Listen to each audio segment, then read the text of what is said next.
for today's episode, isa na namang napakasarap at napakasolid na recipe ang lulutuin natin ngayon gamit ang itlog ng pugo, ham at mga ipon. At siguradong magugustuhan nyo to dahil kadalasan ito ang bida sa handaan. At uumpisa natin to sa paglalaga ng mga pugo. At habang naghihintay tayo mga kasolid, tatanggalan ko na ng ulo ang mga hipon at babalatan. Maraming salamat sa mga bagong viewers at followers dyan. Welcome po kayo dito. At yung mga balat at tulong mga kasolid, hindi ko tatapon dahil magagamit pa nating pampalasa to. Bale, gagamitan ko ito ng food processor at after nun, nilipat ko na dito sa niredy kong kawalit, binuhusan ng tubig. Papakuluan ko pa kasi ito ng ilang minuto para lumabas ang lasa.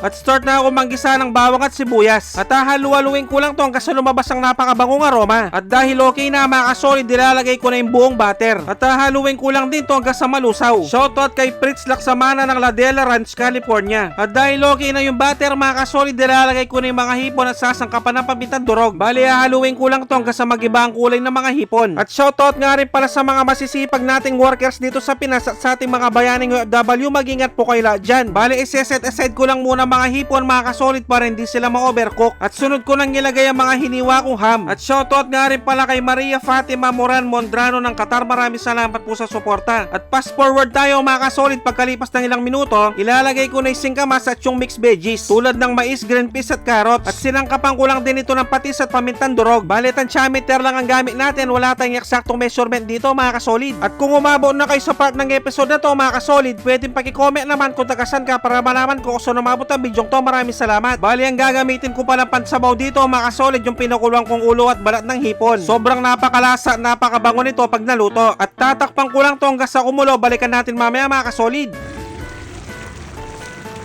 At yan, dahil kumukulo na mga kasolid, maglalagay naman ako ng 4 na all-purpose cream. At siguradong may idea na kayo sa recipe na to, pwedeng paki-comment naman. At shoutout nga rin pala sa Kappa Epsilon Fraternity ng Nueva Ecija Council. At dahil nakulangan pa ako sa all-purpose cream mga kasolid, magdadagdag pa ako ng isa. At tatakpan ko lang to at papakuluan sa mainang lakas ng apoy hanggang sa tuluyan na lumambot ang mga gulay. At yan, dahil pwedeng-pwede na to mga kasolid, ilalagay ko na yung binalatang itlog ng pugo. At siguradong nakasuporta din ngayon si Bilms Credo ng Colyon, Palawan. At si Kagawad Nico Aquino ng Lumban, Laguna. Maraming salamat po sa panonood. At sobrang nagpapasalamat nga rin pala ako sa inyo dahil lagi nyo sineshare ang mga video ko. Grabe, napakabango na mga kasolid, pero mas lalo pa nating pasasarapin mamaya to. At dahil okay na to mga kasolid, itatappings ko naman yung mga niluto nating hipon kanina. At dahil luto na ang aking napakasarap at napakasolid na special sipo egg, magpe-plating na tayo. At pag-rate naman 1 to 10 ang recipe natin ngayon mga kasolid, maraming salamat. At syempre dito na tayo sa pinaka-exciting part, ang tikiman time, yun no? At pupunuin ko kagad yung kutsara. Kain po tayo mga kasolid. Sus Mariosep, kanyama na po. Grabe mga kasolid, napakasarap, napakalasa at para akong pumunta sa handaan. At bibigyan ko na kayo ng pangmalakasang perfect bite para dito. Yung sasalo ka ng ulam tapos irerekta mo sa kanin mga tampo.